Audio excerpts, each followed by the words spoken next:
हमने अपने भाई को कुर्बान कर दिया और अपने सीने पर सब्र का पत्थर बांध लिया, क्योंकि ये जुल्म के खिलाफ लड़ी जा रही लड़ाई है। इसमें हम अपना हौसला छोटा कर लेंगे तो 50 साल में इस गाजीपुर और पूर्वांचल में सामंतवादियों का हौसला तोड़ करके जो गरीबों के सम्मान का संघर्ष किया गया है और आज गरीब सर उठा करके समाज में चलने लायक हो गया, मतदान केंद्रों पर अपना वोट डालने लायक हो गया, आज गरीब अपने घर में, अपने गांव पर, अपने परिवार को खटिया पे बैठाने लायक हो गया, वो लड़ाई कमजोर हो जाएगी। इसलिए हम आपके बीच में अरगपुर के भाइयों से, नौजवानों से, किसानों से, मजदूर साथियों से, माताओं और बहनों से ये अपील करने के लिए आए हैं। इस लड़ाई में हमें आपके आशीर्वाद और सहयोग की जरूरत है। क्या हम उम्मीद करें आपका आशीर्वाद, आपका सहयोग हमें मिलेगा? अगर मिलेगा तो जरा हाथ उठा करके पूरे हिम्मत के साथ, पूरी ताकत के साथ 1 तारीख को जब मतदान केंद्र पे जाइएगा तो किसी के बहकावे में आकर के वोट का बंटवारा मत कीजिएगा। मोदी की सरकार अगर दिल्ली में दोबारा लौटी तो बाबा साहब भीमराव का अंबेडकर का वो संविधान जिसमें देश में हर नागरिक के लिए उसमें अधिकार है और सम्मान है, वो संविधान बदल दिया जाएगा।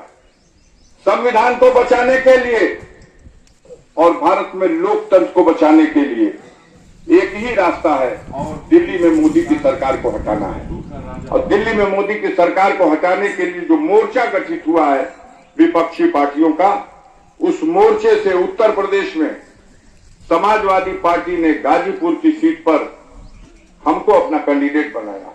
कांग्रेस पार्टी, कम्युनिस्ट पार्टी और तमाम दूसरे सहयोगी दल, जनाधिकार पार्टी, सजपा, ये सभी दल के लोग इस सीट पर हमको समर्थन कर रहे हैं।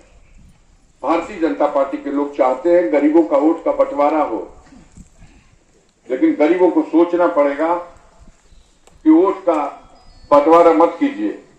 बड़ी कीमती चीज है ये वोट, तो बहुत बड़ा अधिकार दिया है बाबा साहब ने। इसको ऐसी जगह इसका इस्तेमाल करिए कि जो काम आ जाए। किसी के खाते में डाल देने से वोट मिट्टी में मिल जाएगा। देख लीजिए, पता कर लीजिए गरीब भाइयों, खास तौर से दलित समाज के लोगों से कहना चाहते हैं, आपके वोटों पर सारी लड़ाई का दारोमदार है। कहते हैं सबके अफजाल अंसारी तक गठबंधन में जीतल रहा, आए बेर गठबंधन में नहीं था, बसपा वाला वोट ना दी हूं तो कैसे जीती हूं? हमको तो भरोसा है, हम तो लाल झंडे में भी थे। हमने कभी नहीं सोचा कि बसपा के जमात और कतार पर हमला हुआ। हमने तो इंसानियत के नाते संकट की घड़ी में अपने जीवन को खतरे में डाल दिया, शेरपुर की लड़ाई हो या जोगा की लड़ाई। तो आज हमारे लिए इस संकट की घड़ी में हम समझते हैं कि पार्टी के उस सिद्धांत को सोचते हुए लड़ाई से बाहर है कैंडिडेट आया है बसपा का, लेकिन देख लीजिए कहीं है जिस समाज से वो आए हैं, क्या उनके समाज के लोग उनके साथ खड़े हैं? खाली गरीब का वोट लेंगे, खाली दलित का वोट लेंगे। वोट बहुत कीमती चीज है, इसका सही इस्तेमाल कीजिएगा। और इस बार हमें आपके वोट की भी जरूरत है और आपके आशीर्वाद की भी जरूरत है। अगर चाहते हैं कि इस पूर्वांचल में सामंतवादियों के खिलाफ कोई मोर्चा लेके खड़ा रहे, लड़ता रहे, गरीबों की रक्षा के लिए लड़ता रहे, तो इस लड़ाई में मेरा साथ दीजिएगा। इसी अपील के साथ आए हुए सभी बुजुर्गों को, नौजवान दोस्तों को, माताओं और बहनों को बहुत बहुत धन्यवाद देकर के मैं अपनी बात को कहते हुए समाप्त करना चाहता हूं कि बहुत से लोगों के कानों तक मेरी आवाज नहीं पहुंच पाई, लेकिन मेरा ये संदेश, मेरी ये बात उन भाइयों के कानों तक भी पहुंचा दीजिएगा, उन माताओं बहनों के कानों तक भी पहुंचा दीजिएगा जो आज की इस मीटिंग में नहीं आ पाए।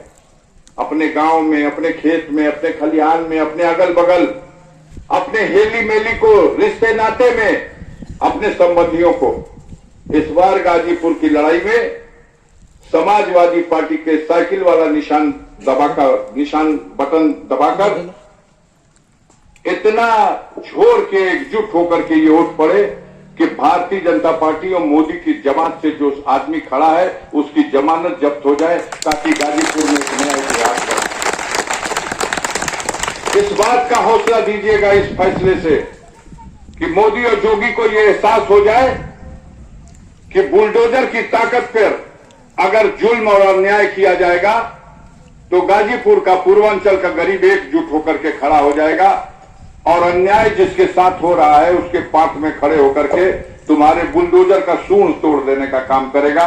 इन्हीं बातों के साथ अपनी बात को समाप्त करता हूं। जय भीम, जय भारत, जय समाजवाद। नमस्कार।